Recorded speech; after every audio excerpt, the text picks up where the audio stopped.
चार दोस्त 12वीं पास करने के बाद एक होटल में छोटी सी पार्टी कर रहे होते हैं और बातों ही बातों में चारों डिसाइड करते हैं कि आज से 40 साल के बाद आज ही के दिन 1 जनवरी को हम फिर से यहीं मिलकर पार्टी करेंगे। और हाँ, जो सबसे आखिर में आएगा सबका बिल वही पे करेगा। होटल का वेटर भी ये सब देख रहा था। कहने लगा 40 साल बाद अगर मैं भी यहीं रहा तो आपकी ये पार्टी जरूर देखूंगा। ठीक 40 साल बाद पहला दोस्त होटल पहुंचता है तो देखता है वो होटल अब 5 स्टार बन चुका है। अब वहां पर सब कुछ बदल चुका है। तो एक शख्स उसे पहचान जाता है और कहता है सर बैठिए, मैं आपको पहचान गया, मैं वही वेटर हूं जो अब इस होटल का मालिक बन चुका हूं। वो कहता है क्या बात है।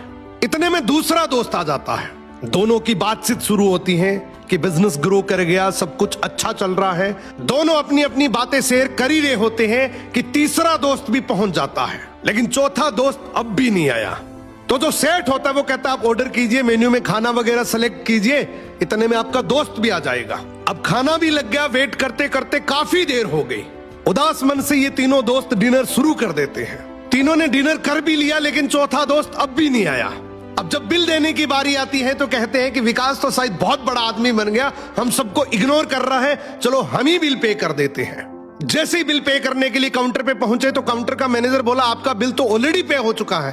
अब तीनों अपने चौथे दोस्त के ना आने की शिकायत करते करते होटल से बाहर निकले ही थे कि तभी एक सरकारी गाड़ी वहां आकर रुकती है।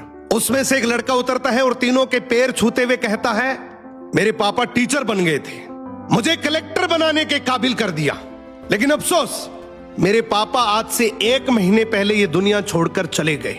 उन्होंने आखिरी वक्त में आपके इस वादे के बारे में मुझे बताया था और कहा था कि जब तीनों पार्टी खत्म कर ले तो उसके बाद तू वहां जाना और पेमेंट वगैरह कर देना। लड़का हाथ जोड़कर बोला मेरे पापा अब इस दुनिया में नहीं रहे, उनका वादा पूरा करने के लिए मैं आया हूं। अब ये तीनों नम आंखों से रियलाइज करते हैं कि हम 40 साल बाद ही क्यों मिले, 40 दिन बाद क्यों नहीं मिले। स्वप्नों से हमेशा मिलते रहिए, इससे पहले कि कोई आपका अपना ये दुनिया छोड़कर चला जाए, क्योंकि आदमी सिर्फ एक पानी का बुलबुला है।